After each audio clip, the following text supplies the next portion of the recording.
Shalom, shalom, shalom, shalom. Bienvenue à votre émission At Shiloh. Une émission pour vous fortifier, vous consoler, édifier, enseigner. Toujours un plaisir de vous avoir. J'espère que vous allez bien et que votre famille se porte bien. Aujourd'hui, nous allons avoir un message qui porte sur la mentalité et la façon d'aborder un problème donné. Comment aborder, que faire devant un problème? Faut-il paniquer? Faut-il avoir peur? Faut-il s'agiter? Faut-il manquer de foi? Faut-il baisser les bras? Ou alors, il faut continuer, faire confiance à Jésus et aller de l'avant jusqu'à vaincre. Parce que l'enfant de Dieu, le chrétien, n'est pas quelqu'un qui doit perdre. Alléluia. L'enfant de Jésus-Christ est quelqu'un qui doit vaincre. Quand je dis vaincre, ça ne veut pas dire forcément que tu dois avoir la victoire à 100%. Parce que comment on définit la victoire? Pour Dieu, quand il y a un problème, il y a 10 millions de solutions. Alors si ce n'est pas A, ça peut être B, ça peut être C, ça peut être D, jusqu'à Z. Ça dépend de comment tu appréhendes ce problème et cette question. Alléluia.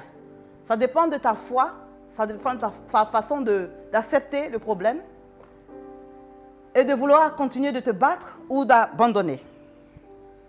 Prenons nos Bibles dans Nombre chapitre 13, versets 30 à 31. Nombre chapitre 13, versets 30 à 31. Caleb fit taire ceux qui se mettaient à critiquer Moïse, puis s'écria: allons-y, nous nous emparerons de ce pays, nous en sommes capables. Allons-y, nous nous emparerons de ce pays, nous en sommes capables. J'aime cette façon de parler, j'aime cette façon de voir le problème, j'aime cette façon dès le début, de voir comment vaincre ce problème.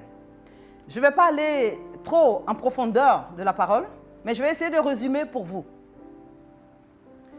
Voici que le peuple sort d'Égypte au travers de Moïse, avec toutes les tribulations, la traversée du désert, les difficultés, tout ce qu'ils ont survécu, tout ce qu'ils ont souffert, avec l'aide de Dieu, ils sont sortis de l'esclavage pour aller prendre possession du pays Canaan. Mais avant de partir, inspiré par le Seigneur, le prophète Moïse demande à tous les chefs de famille de choisir le leader de chaque famille, le premier de chaque famille, le chef de chaque famille, pour aller explorer le pays. Donc, nous savons que la tribu de Juda, il y a 12. La tribu d'Israël, il y a 12 tribus. Alors, il y a eu 12 personnes qui sont parties. La Bible dit que quand ils sont revenus, il y a eu 10 qui ont dit que non, ce n'est pas possible. Les gens que nous avons vus là sont tellement géants, ils sont grands, on ne peut pas les vaincre, c'est trop difficile. Connaissez-vous quelqu'un qui parle ainsi devant le problème? Qui dit ceci au verset 31. Mais les compagnons de Caleb déclarèrent: nous ne pouvons pas attaquer ces gens, ils sont bien plus forts que nous tous. Et ils commençaient à dénigrer devant les Israélites le pays qu'ils avaient exploré. Ils disaient: le pays que nous avons exploré est un pays qui fait mourir ceux qui viennent y habiter.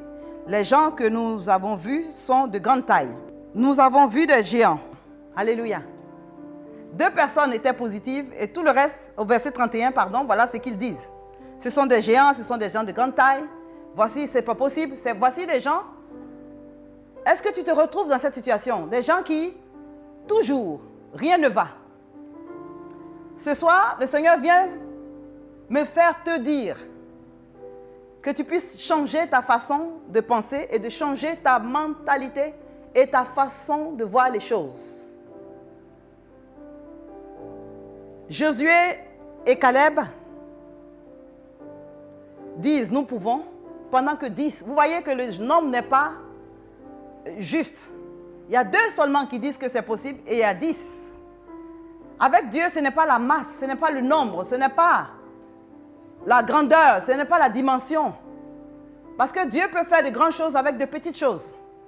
Avec quelques poissons et un peu de pain, il a nourri plus de 5000 personnes. Dieu n'a pas besoin d'un homme pour agir.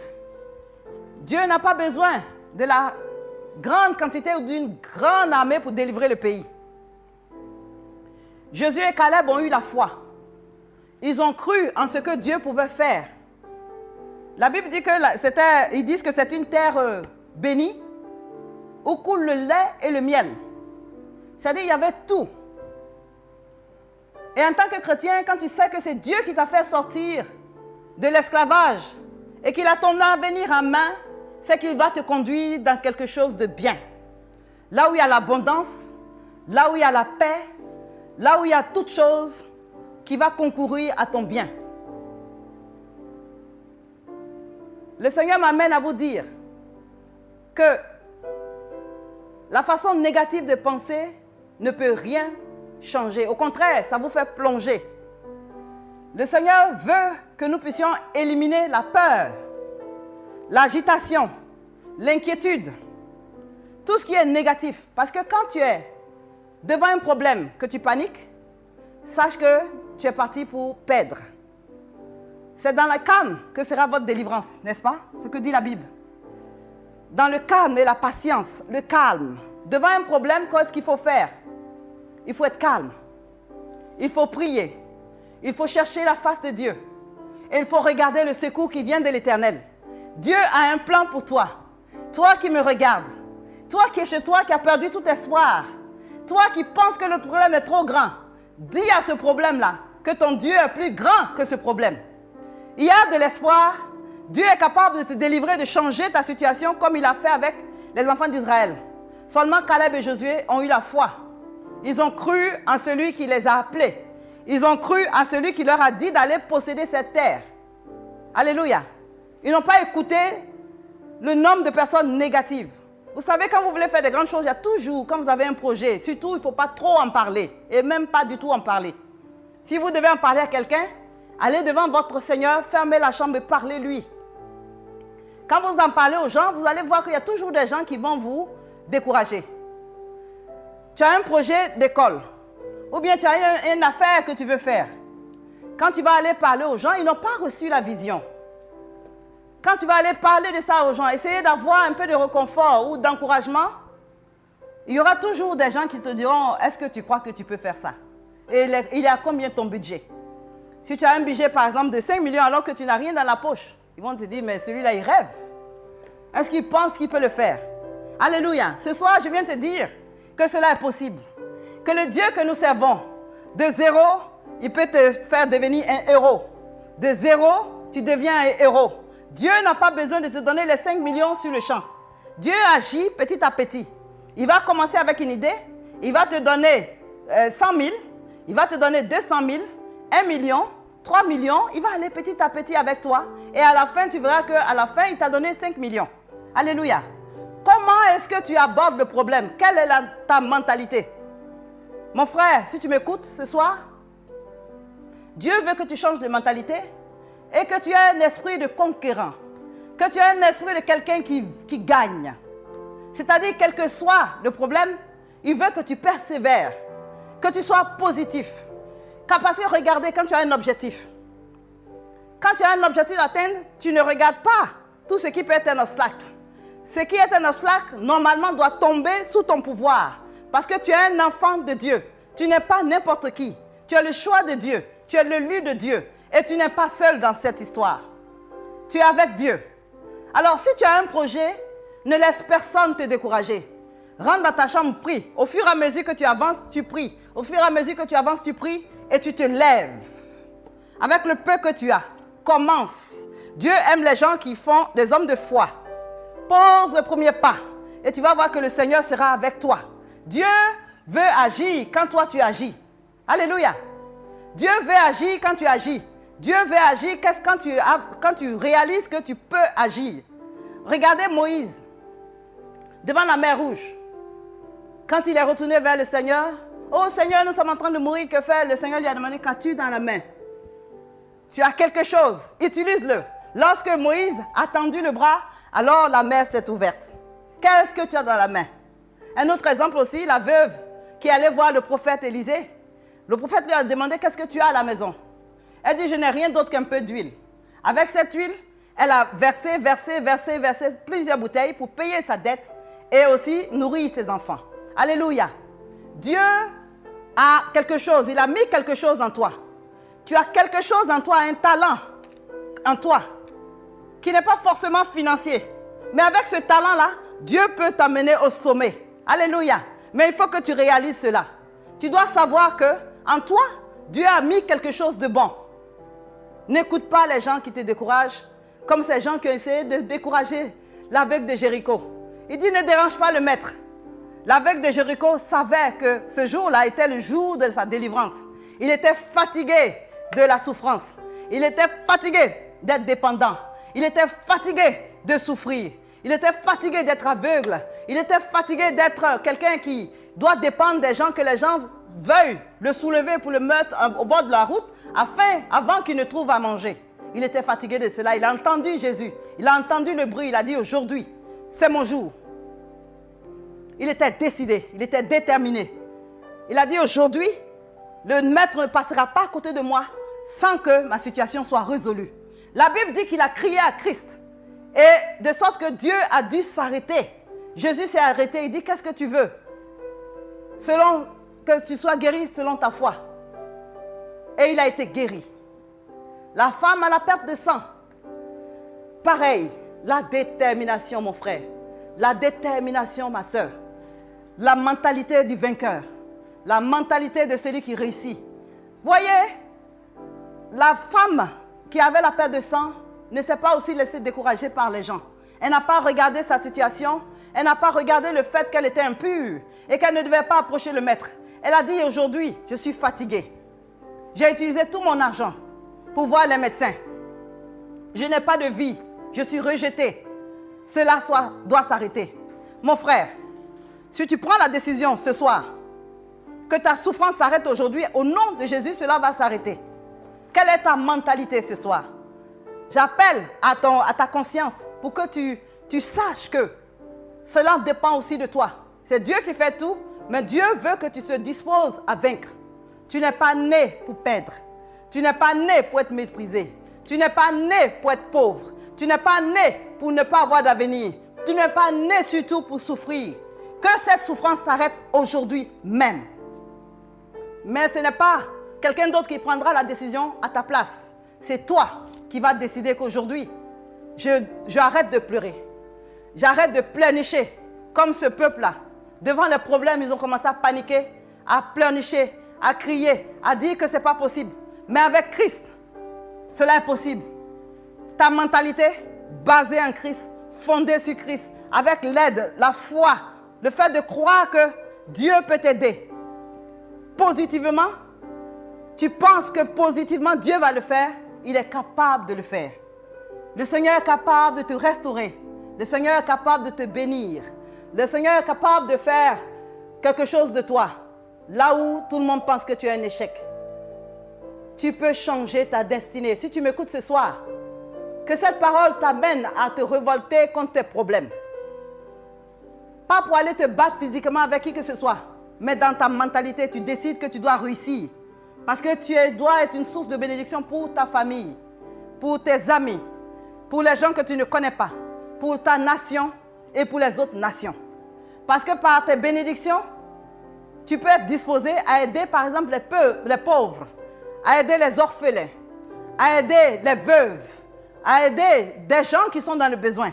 Tu seras une source de bénédiction comme Abraham a été une source de bénédiction pour tout le monde. Dieu veut te bénir pour que tu sois un homme selon son cœur, un enfant de Dieu qui brille, un enfant de Dieu qui gagne, un enfant de Dieu qui prospère à tous égards. Dieu veut que tu prospères. Dieu veut que tu sois au-dessus de toutes les situations et que ta mentalité change aujourd'hui même. Que tu arrêtes de penser que tu ne peux pas. Celui qui pense qu'il ne peut pas, ne pourra pas. Celui qui pense que ce n'est pas possible, ça ne sera pas possible. Alléluia. Dieu veut changer ta situation pour que tu sois un homme béni, une femme prospère, pour que tu aies les moyens d'aider les autres. Parce que si tu n'as pas les moyens, comment est-ce que tu pourras aider les autres? Avec quoi vas-tu aider les autres? Avec quoi vas-tu soutenir l'évangile? Tu as besoin d'être béni. Tu dois être béni. Tu n'as pas le choix. Dieu doit te bénir. Mais Dieu a besoin que tu sois disposé. Dieu veut que tu penses comme Caleb. Comme Caleb qui dit ceci. Je reviens encore dans le verset que j'ai lu au début, au verset 30. Caleb fit taire ceux qui se mettaient à critiquer Moïse. Puis s'écria, allons-y, nous nous emparerons de ce pays, nous en sommes capables. Allons-y, nous en sommes capables. Allons-y, nous en sommes capables. Je te dis ce soir, allons-y, tu es capable. Tu es capable avec le Seigneur à tes côtés. Parce que le Seigneur a promis de te délivrer quand tu seras dans le feu, quand tu traverseras les eaux, quand tu seras dans les soucis. Il a promis d'être avec vous. Il a promis d'être avec moi. Il a promis d'être avec nous. Il a envoyé le Saint-Esprit, le Consolateur. Quand Jésus partait, il a dit, je vous enverrai le Saint-Esprit, le Consolateur qui sera avec vous jusqu'à la fin des temps. Donc sache que le Saint-Esprit à côté, là où tu es, même si tu es dans un trou, il est avec toi. Même si tu es dans un palais, il est avec toi. Si tu le connais, si tu l'as accepté comme ton Seigneur et Sauveur. C'est pourquoi je t'invite à l'accepter comme Seigneur et Sauveur si tu ne le connais pas. Donne ta vie à Christ. Si tu as rétrogradé, le Seigneur veut que tu reviennes et que tu trouves une église évangélique qui pourra t'accueillir et t'enseigner avec l'obéissance, avec la soumission. Alléluia. Afin que tu ne sois pas un rebelle comme ceux-ci qui se mirent à critiquer Moïse qui était leur leader. Moïse les a fait sortir de l'esclavage d'Égypte, mais il a connu toutes sortes de problèmes. Les insultes, on a failli le lapider. Mais je bénis Dieu pour la patience qu'il a eue jusqu'à conduire le peuple là où ils sont arrivés. Et après, Josué a pris et Caleb ont pris le contrôle. Donc Dieu, dans son plan pour toi, il veut que tu sois une femme qui prospère à tous égards. Un homme qui prospère à tous égards comme prospère l'état de ton âme. Tu n'es pas né pour échouer comme j'ai dit tantôt. Tu es né pour vaincre. Tu es né pour régner. Tu es né pour prendre autorité sur ce qui t'appartient, ce qui t'a été volé, ton héritage qui a été volé. Là où les gens sont allés faire des incantations en ton nom, le Seigneur détruit cela au nom de Jésus-Christ de Nazareth et tu pars libéré. Là où on enfermait ta destinée, le Seigneur libère ta destinée pour que tu rentres dans tes possessions, dans tes bénédictions. Alléluia. La Bible dit que si vous êtes docile et si vous avez de la bonne volonté, vous mangez les meilleures productions du pays. Vous mangerez les meilleures productions du pays. Les meilleures productions du pays qui existent dans chaque pays, quel que soit le pays où tu te trouves. Les meilleures productions de ce pays-là sont à toi. Tu dois aussi, il y a ton partage, parce que tu dois régner. Tu dois régner au nom de Jésus-Christ. Tu dois faire du bien. Tu dois être quelqu'un qui est tellement béni, qui est prêt à aider. Pas quelqu'un qui doit être béni pour s'enfermer et fermer la main. Dieu arrose l'arroseur. Dieu veut te bénir pour que tu bénisses ton prochain. Que ta vie change. Que ta vie soit restaurée à cause de la mentalité, de la disposition de ton cœur. Que tu sois quelqu'un qui ne marche pas avec la peur. Que tu sois quelqu'un qui doit vaincre, quel que soit alpha. Qui doit vaincre les problèmes. Et vous savez, tant qu'on vit sur la terre, les problèmes sont là. Les problèmes seront toujours là. Chrétien ou pas chrétien, les problèmes seront là. Mais dans quelle est la disposition de ton cœur, de ta pensée, de ta mentalité face aux problèmes? Cela va déterminer ta victoire. Un premier essai, un échec, tu ne dois pas t'arrêter. Si tu regardes l'histoire des hommes, des grands hommes qui sont riches, des hommes d'affaires, ils ne se sont pas arrêtés à un échec. Ils n'ont pas abandonné quand ils ont fait échec 2 fois, 3 fois, 4 fois. Ils ont persévéré, persévéré, persévéré, persévéré jusqu'à obtenir la victoire. Aujourd'hui, on les cite, on les envie mais ils ont travaillé d'arrache-pied. Ils ont été courageux. Ils ont été déterminés. Ils ont été humbles. Et ils ont été prospères. Dieu veut que tu sois prospère. Dieu veut changer ta vie. Si tu ne connais pas Christ encore, je viens une fois t'inviter à l'accepter comme Seigneur Sauveur et à te laisser transformer par la nouvelle naissance. Que tu sois un chrétien régénéré, renouvelé, qui est soumis, obéissant, avec une nouvelle pensée, la pensée du vainqueur, pour que le Seigneur travaille en toi, en toute soumission et humilité. Dieu veut te bénir, mais il faut que tu sois en connexion et que tu sois soumis, obéissant. Ce soir, voici mon message que j'avais pour vous. Le peuple ici, par la suite, ils ont pris possession de ce qui leur était dû. Ils ont pris possession de ce que Dieu avait préparé pour eux. Ils ont conquis la terre et ils ont été propriétaires, terriens. Par là, c'est pour ça qu'aujourd'hui, vous voyez que les Israéliens sont des cultivateurs, des gens qui... Parce qu'ils ont été propriétaires. Dieu leur a dit, je vais vous prendre de l'esclavage pour vous amener dans une terre qui sera la vôtre. Dieu veut faire la même chose pour toi. Il veut te restaurer, il veut te bénir, il veut que tu possèdes des biens, il veut que tu possèdes des maisons, que tu possèdes des voitures, que tu possèdes des biens. Parce que pas pour que toi tu sois riche seul, mais pour que tu puisses bénir les autres, que tu sois une source de bénédiction.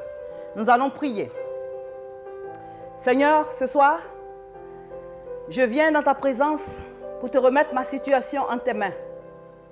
Mon mariage, ma santé, mes affaires, ma recherche d'emploi, tout ce qui me concerne, Seigneur, je te le remets en tes mains. Change ma mentalité, mon cœur, mon esprit, ma pensée. Nettoie en moi par le sang de l'agneau ce qui ne te glorifie pas. Et donne-moi de ne plus murmurer, de ne plus maudire, mais d'être sanctifié, de vivre dans la sanctification et que tu changes ma vie, que je sois un vainqueur, que je sois quelqu'un qui n'abandonne pas dès que je fais un échec, mais quelqu'un qui persévère. Merci mon Dieu parce que tu me transformes. De faible que j'étais, je suis fort parce que j'ai Jésus. Parce que celui qui vit en moi, ce n'est pas moi qui vis si je vis. Celui qui vit en moi, c'est Christ. Christ est capable de tout. Rien n'est impossible à Christ. Il est capable et je suis capable. Jésus vit en moi et je déclare que je suis un vainqueur. Je déclare que je suis béni. Je déclare que je suis prospère.